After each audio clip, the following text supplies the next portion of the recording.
হোক সাথী খান, তারা আমারও পছন্দের শিল্পী। আমি কিন্তু শুনলাম আমার তো বোন জামাই, এই জন্য প্রশংসা করলে আপনারা বলবেন যে আমি বোন জামাই প্রশংসা করে মনে হয়। তো আসলে কিছুদিন আগে আপনাদের কাছে ভোট চাইতে আইছিলাম। তা আমরা তো ভোট চাইতে আসি, আনন্দ দেওয়ার জন্য খুব কম সময় আসতে পারি। গত কিছুদিন আগে ফুটবল খেলায় আসছিলাম, আজকে আপনাদের জন্য গানের একটা প্রোগ্রাম আয়োজন করা হয়েছে। আবার কিছুদিন পরে হয়তো কোনো ওয়াজের প্রোগ্রামে আসবো, যাতে 5 বছরে একবারই আমরা আসবো।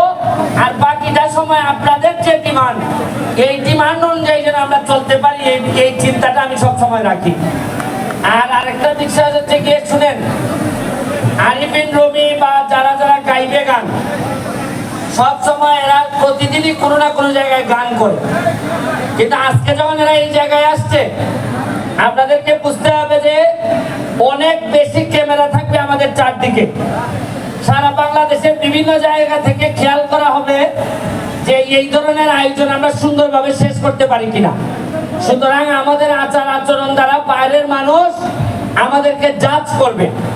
আমি তো বলছি আপনাদেরকে যে আমি এমপি হওয়ার আগে বলছিলাম যে মাধবপুরকে আমি এমন ভাবে সাজাবো যে বাইরের মানুষ যেন আকাঙ্ক্ষা করে যে এই এলাকায় একটা বিয়ে বা সম্বন্ধ করা যায় কিনা, এটার জন্য মানুষ আফসোস করবে। আর এখন আমি এমপি হওয়ার পর যদি বিয়ের আলাপ আসে, এটা আমার এলাকার মেয়েই হোক ছেলেই হোক, কথা বলার সময় বুক ফুলাইয়ে কথা বলবা যে বুঝা কথা বলো, আমাদের এমপি ব্যারিস্টার সুমন, আমরা হিসাব করে কথা বলবো। যেন তেন জায়গায় আর সম্পর্ক এখন আর করা যাবে না। আমরা ভালো ছেলে না হইলে বিয়ে দিব না, ভালো মেয়ে ভালো বংশের না হইলে আমরা মাধবপুরে বিয়ে আনবো না। আমি বলছি বিশ্বাস রাখেন, ব্যারিস্টার সুমনকে একবার যেহেতু বিশ্বাস করছেন, বাকিটা ইতিহাস তৈরি করার দায়িত্ব আমার কাছে ছেড়ে দেন। কারণ আমি বিশ্বাস করি যারা ঘাম দিয়ে গোসল করতে পারে তাদের পক্ষে ইতিহাস বদলানো সম্ভব। আর তোমরা আমার বাচ্চার মতো প্রতিটা ছেলে মেয়ে, তাদের ভবিষ্যৎ দেখার দায়িত্ব আমার, শুধু বাবা আমার না।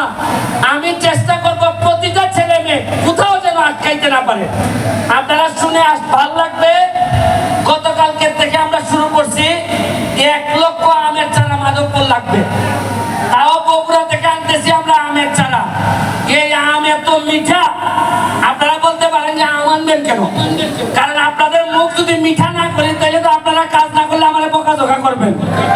এই জন্য মুখ মিঠা করার জন্য আম আন্না রাখতেছি।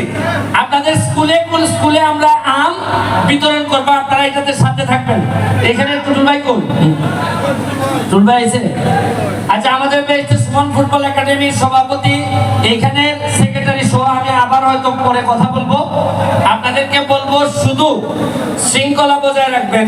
1 সেকেন্ড হচ্ছে গিয়ে যে জায়গা দিয়ে মেয়েরা আছে, ভুলেও কোনো ছেলে এদিকে যাবেন না।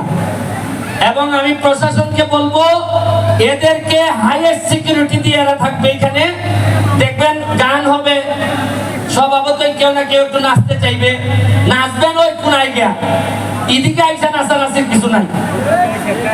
ওই দূরত্ব রাখা আপনারা আনন্দ করতে চান করবেন। আর খেয়াল রাখবেন, নামাজের আজান শুরু হওয়ার 2 মিনিট আগে বন্ধ করবেন, নামাজ শেষ হওয়ার পরে আবার শুরু করবেন। এটা আপনারা যারা স্থানীয় আছেন তারা খেয়াল রাখবেন। আর যারা মুরব্বীরা এখানে আসছেন, সবার প্রতি আমার সালাম রইল। এখানে আমাদের সাবেক মেয়র মুসলিম চেয়ারম্যান সাহেব আসছেন, আমাদের বাবুল খান সাহেব আসছেন, আমাদের 2 বহরা ইউনিয়নের চেয়ারম্যান সাহেব আলাউদ্দিন সাহেব আসছেন, আমাদের এই চৌমনি ইউনিয়নের সেলিম চৌধুরী সাহেব আসছেন।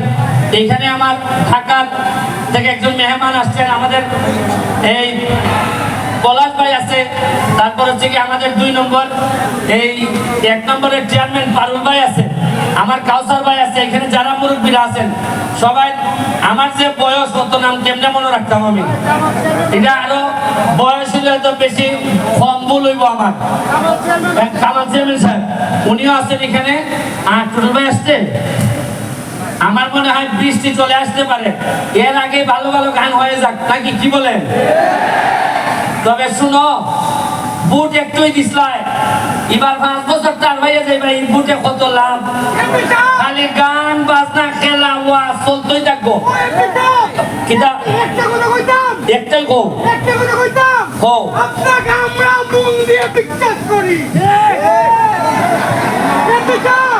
আমার বাবা কেউ নাই আমি এদিকে আচ্ছা দেখবো তোমারে দেখবো আমি আমার বাবা কিছু জায়গা দেন না আর দেবো দেবো বাবা কেউ নাই আরেকটা জিনিস আমারে আমারে আমারে কেউ এমপি সাহেব ডাকবেন না যারা আমারে চিনে না বাইরের মানুষ এমপি সাহেব ডাকলে ডাকেন কিন্তু আমার মাধবপুরের সোনারঘাটের মানুষ কেউ এমপি সাহেব ডাকবেন না যারা আমার ছোট তারা সুমন ভাই ডাকবেন আর যারা আমার বড় আমার সুমন হিসাবে ডাকবেন ব্যারিস্টার সুমন যদি ডাকেন তাও ঠিক আছে কারণ এমপি সাহেব ডাকলে আমার স্বভাব নষ্ট হইব এরপরে আগামী 4 বছর পরে যখন আমি আর পাস করতে পারতাম না ধরুন এরপরে মানুষের না ডাকলে আমার কষ্ট হইব এর চেয়ে বাবা বইলার থেকে এটা বাদ হইবা না এলে আমার আর কষ্ট হইতো না কথা বুঝছেন নি